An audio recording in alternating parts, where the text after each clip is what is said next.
Hello, ladies and gentlemen. This is the Mystery Writer speaking, and welcome to the show. This is the second of my Battlebots reviews, which is going to be covering the third episode. Episode 3 was an interesting roller coaster of emotions. We had highs, we had lows, we had a little bit of everything. We had innovation, we had excitement, we had disappointment. Yep.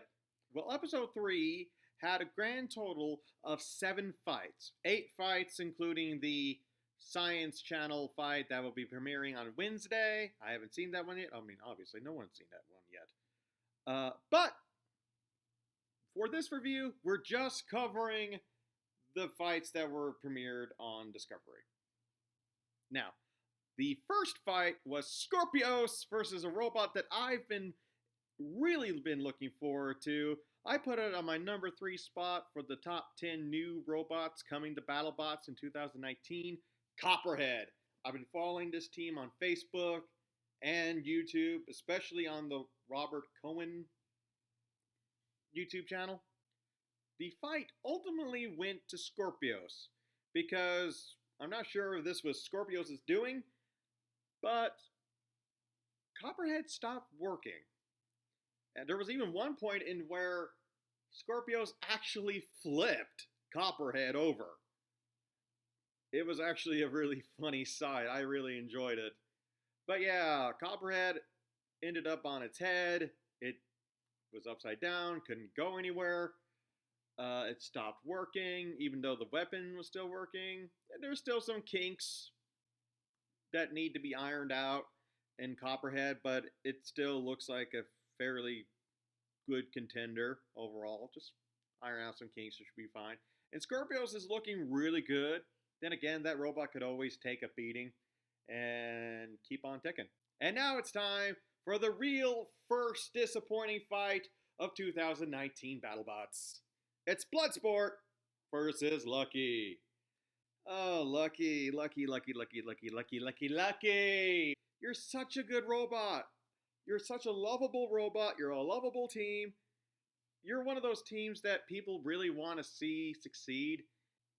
Lucky. I hope you do better. I really do. Because this was not their best showing. And Bloodsport is one of those robots that, honestly, despite the fact that Kenny and Chris really hyped this robot up and detailed some of the background information of the team and where they competed against the in-game team a few times in the past, this was a robot that I was not looking forward to. It just doesn't look that intimidating, although the bar weapon does look pretty good, I will admit that. But overall, it's a design that we've seen before. So there really isn't a whole lot to this fight. That's just it. If you're a fan of robots actively avoiding each other, then this is the fight for you. This is a lackluster fight if I ever seen one in my life. There was only really one highlight to this fight, and that was when Bloodsport ripped the wedge right off of Lucky. And then that was it. That was really the only real highlight. The rest of the fight was either Lucky trying to avoid Bloodsport, or Bloodsport's weapon wasn't working, and it trying to avoid Lucky. There were just long periods of time in where Bloodsport's weapon just wasn't spinning. Not sure if it wasn't working properly, or it just takes a while for it to spin up, but overall, this was just a lackluster fight. Now all aboard the hype train! It's Hydra versus free shipping. Now, obviously, free shipping is a fan favorite, although I'm probably in the minority that I was never really that much of a fan of free shipping. Although I will admit, free shipping has been a part of some of the best fights of 2018. It's that enjoyable of a robot. I'm not a big fan of it, but I can see its entertainment value. And then we got Hydra, which is from the Waiachi team. Apparently, the Waiachi team split up into 3 groups. And this is from, I believe it's from the youngest brother? I'm not sure. Correct me if I'm wrong in the comments. The Battlebots crew was really trying to hype up Hydra. Again, Hydra is one of those robots that, I mean, yeah, I saw it. I saw it announced, and yeah, it's from a really good team, but it was just wasn't one of those robots that I was really looking forward to. And then I hear that it's a hydraulic flipper. This is interesting for me because my father explained that hydraulics would be better for a flipper weapon. At the time, I didn't believe him. But after seeing this fight, I'm like, wow. Okay, so apparently I should have listened to my engineering father because hydraulic flippers definitely seem to be powerful.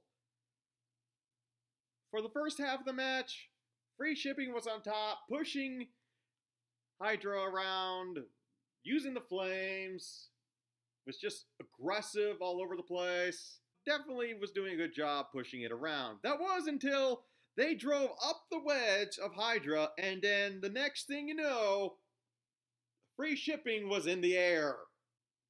You're just sitting there, and you're like, whoa. And all it took for Hydra to get the win was 2 flips. 2 successful flips. And free shipping was on its back, couldn't self-right, and was counted out. That was a really good fight, and Hydra, I can believe the hype around Hydra now.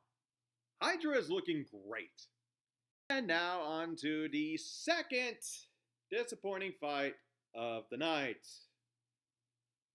Which is kind of a shame because Battlebots really hyped this fight up. I mean, they spent like a good 10, 15 minutes and even a commercial break hyping this battle up. And then it was just over. It was over in 20, 30 seconds. Maybe even less than that. It was over before everyone knew it.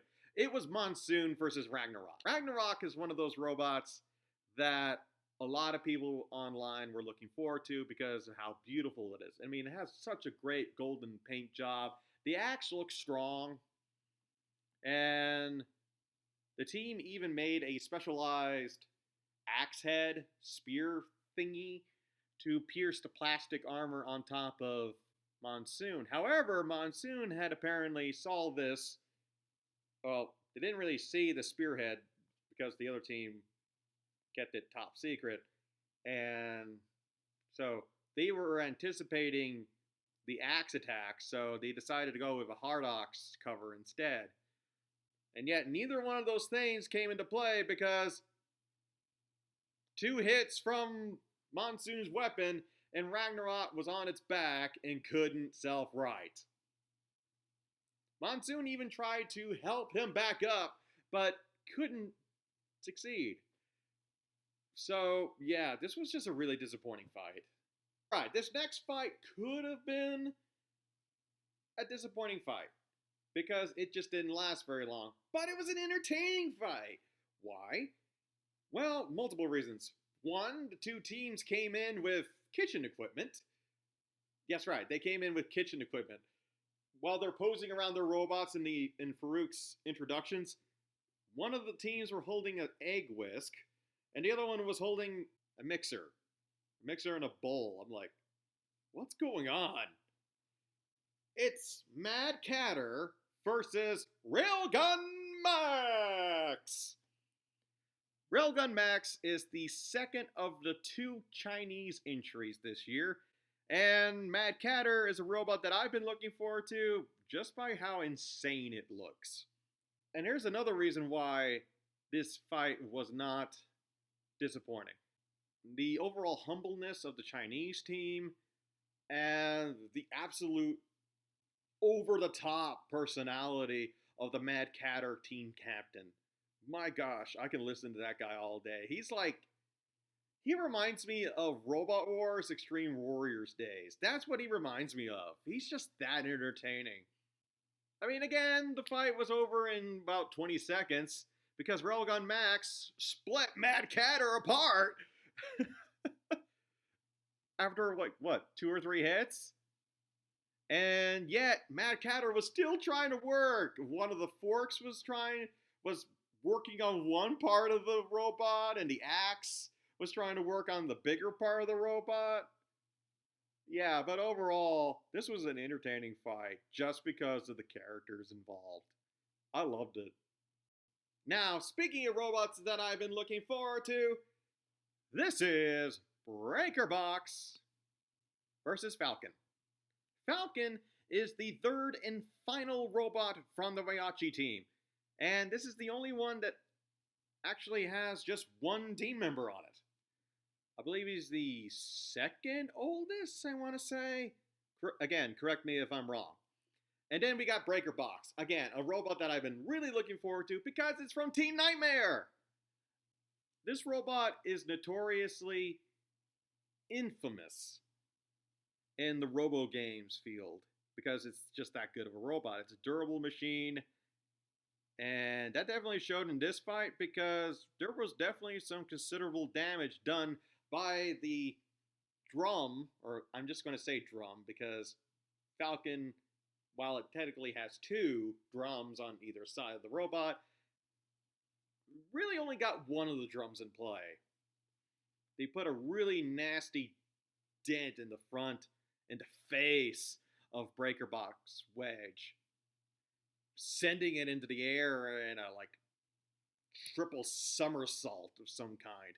It was a whole lot of fun. But the fight was mostly just Breaker Box pushing Falcon around like it was nothing. Yeah, towards the end, Breaker Box was definitely having some difficulty moving around. But Falcon never really seemed to get going in the driving department. Not at least until it started running upside down. It went to a judge's decision, and it ultimately went to Breaker Box.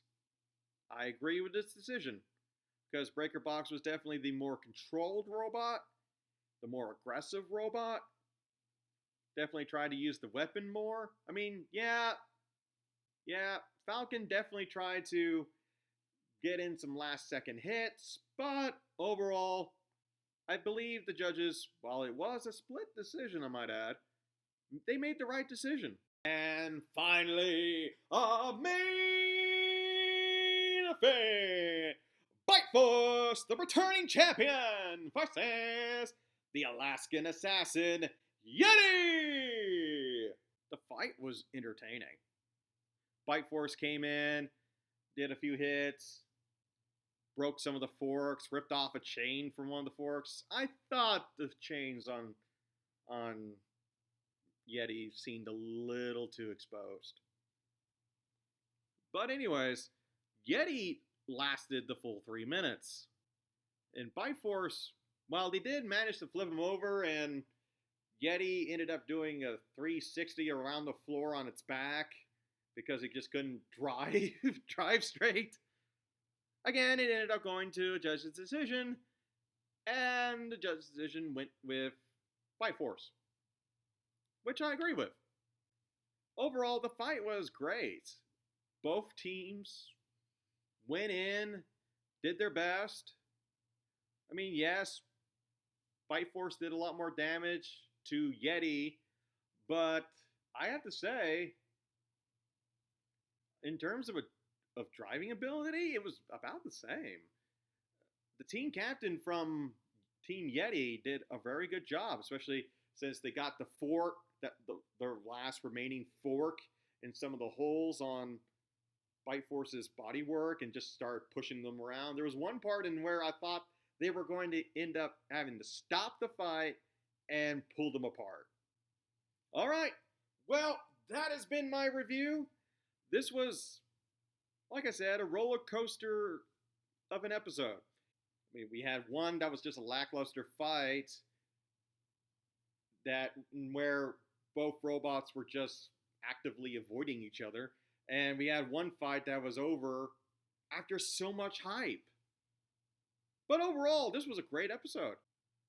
All right, so that has been this episode for today. And until next time, Sayonara!